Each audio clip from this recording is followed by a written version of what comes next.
بسم اللہ الرحمن الرحیم۔ السلام علیکم۔ جس طرح آپ سب کو معلوم ہے کہ ماہ رمضان اپنے آخری ایام پہ ہے، اور اللہ کے فضل و کرم سے ماہ رمضان بڑا اچھا اور خوبصورت گزر رہا ہے، اور امید ہے کہ جو باقی رہ گیا ہے ایک دن وہ بھی اللہ تعالیٰ کے کرم و فضل سے اچھا گزر جائے گا۔ اور اللہ تعالیٰ جس نے بھی بندگی کی کوشش کی ہے اس کی عبادت قبول فرمائے، اور جس نے نہیں کی اس کو توفیق عطا فرمائے۔ اور جیسا کہ ہم سب جانتے ہیں کہ سب عبادات عفو درگزر کا سبب دیتی ہیں، اسی خیال میں یہی خیال میرے ذہن میں آیا اور میں نے اسے شعر میں قلم بند کیا ہے،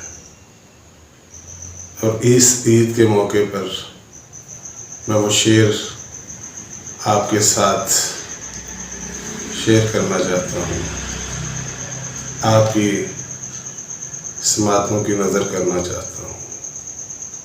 سنیے، اچھا لگے تو لائک ضرور کیجیے گا، اور چینل کو سبسکرائب بھی کیجیے گا۔ میں نے ایک شعر کو 2 بحروں میں لکھا ہے، وہ آپ کے ساتھ شیئر کرتا ہوں، سماعت فرمائیے گا۔ آؤ مٹا کر سبھی اپنی رنجشیں عید پر ہم، آؤ مٹا کر سبھی اپنی رنجشیں عید پر ہم، خود سے بنائی ہوئی اس دیوار کو اب گرا دیں۔ آؤ مٹا کر سبھی اپنی رنجشیں عید پر ہم، خود سے بنائی ہوئی اس دیوار کو ہم گرا دیں۔ اور اسی شعر کو ایک دوسری بحر میں بھی قلم بند کیا ہے، وہ بھی آپ کی پیش خدمت ہے۔ چلو آؤ مٹا کر عید پر سب رنجشیں اپنی،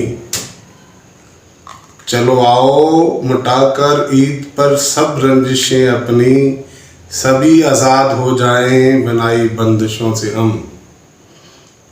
چلو آؤ مٹا کر عید پر سب رنجشیں اپنی، سبھی آزاد ہو جائیں بنائی بندشوں سے ہم۔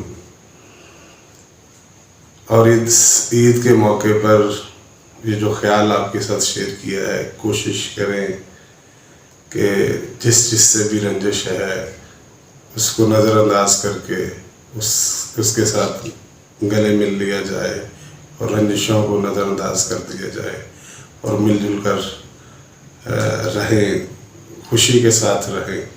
اللہ تعالیٰ ہم سب کو توفیق دے کہ ہم ایسا کر سکیں اس عید پہ۔ اگر